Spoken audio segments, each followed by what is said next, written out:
All right, welcome to episode number 130. We're back on the layout and we're going to be installing some track. So if you haven't already, hit the like button, hit the subscribe button, hit the bell icon so you can be notified when I have a new video.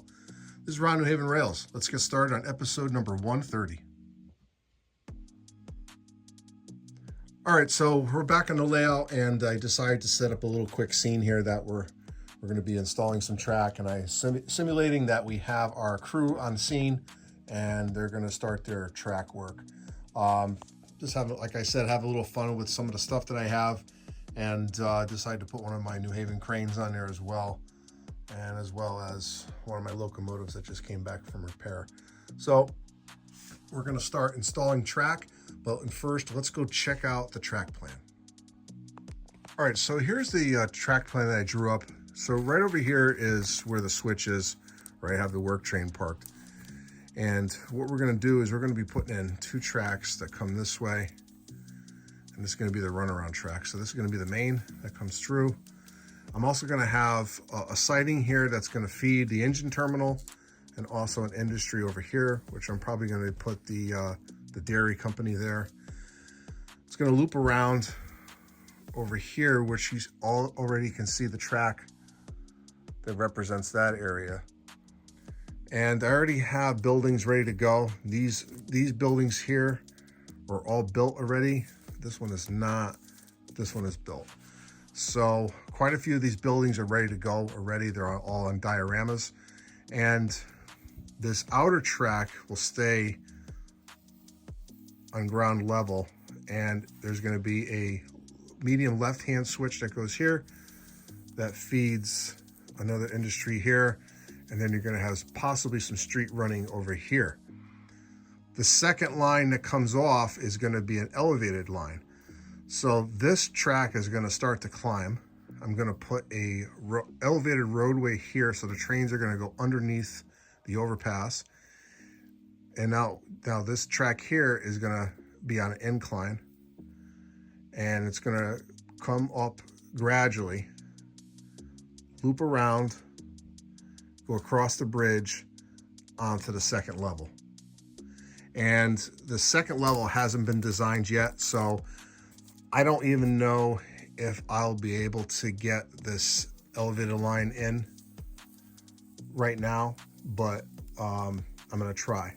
So this track here is gonna be a question mark if I'm gonna have time to actually have this installed.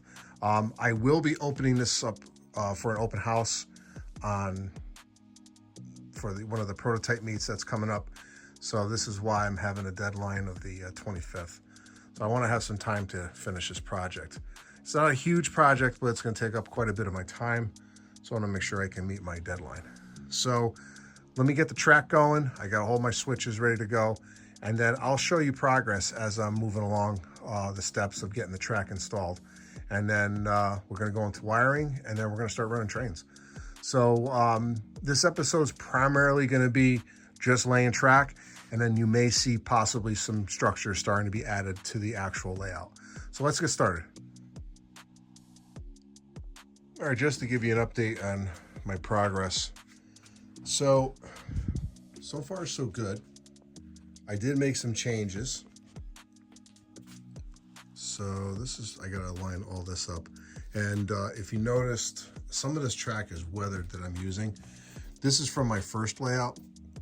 So I'm not gonna cut up new track just to make custom pieces. I have a lot of this odd shaped track that is practically new. It was never ballasted. So when I tore down my first layout, I kept it. And right now these are going for like $8, $9 a section. I buy it by bulk, so I get it a little bit cheaper, but this track is getting really expensive, so I have to be careful how I use it. But basically what I'm doing is this is going to be a siding that's going to go into an engine facility, but I'm not going to put an engine facility up. I decided it's just too much to put in here, and I don't want to clutter up the yard. So what I'm going to do is actually put some type of old freight house that the railroad uses for their storage of their locomotives. So I think that'll look better anyway. But I mentioned earlier that I have pre-built structures here, and one of the ones that I'm going to feature is this is a South River kit, and this was built by Dick Elwell, and he had an awesome layout of the Hoosick Valley. He had a Hoosick tunnel on his layout, and this is one of the ones that was on his layout. So now it's going to be serving as Elwell Manufacturing. So it's going to be a combination of this building, and I think I'm still going to go with this building here. I originally was going to put a dairy facility, but I decided not to do that. So it's going to be just a regular manufacturing. And then I'm going to have a number 4 switch, the smaller switches. I'm going to have a left-hand switch going in here, and then I'll actually show you. I'll just use this code 100 switch as an example. So if you have the siding here, it's going to come off, feed into this switch, something like that. So this switch will feed into Elwell Manufacturing, and this will be the siding for the engine facility / freight house type of thing. So when I'm switching out this factory here, I can come back and use some of this trackage here to store the cars and switch out the cars. So it's going to work. So let me get back to work, but I figured I want to show you this structure here. It's definitely one of my favorites that's going to be on here. There's going to be a ton of really cool kits on here, but this is definitely a nice little kit that you can put in any part of your layout. So it definitely works.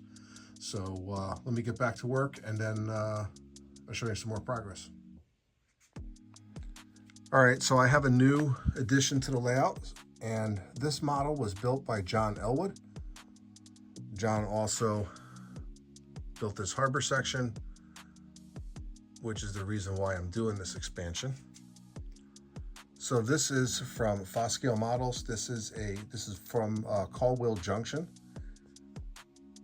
and I figured this is a perfect spot to put it on the layout. New section of the layout needs a tower, so that's where it's going to live. But it's really the way it sits in there in relation to the other structures.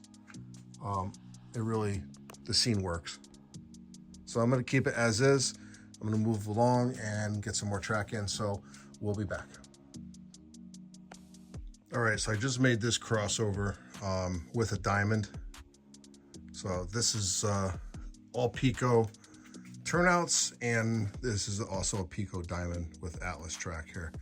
So this is actually gonna drop in here like this, something like that. All right, so then when we go back to our track plan, we're right there.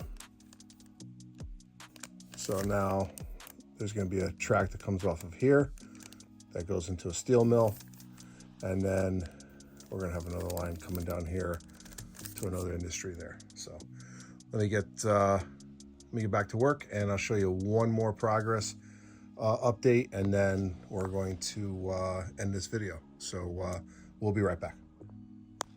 All right, so I got the pretty much the main section of this track installed all the way on the other side. So this is all in. This is an 18-inch radius. It goes all the way down. This is all the progress I did tonight.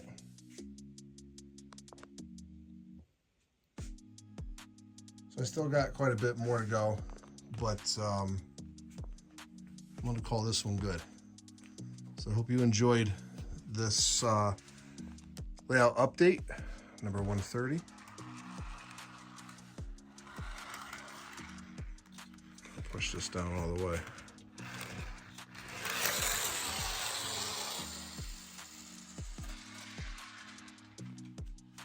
I made it all the way over here. All right.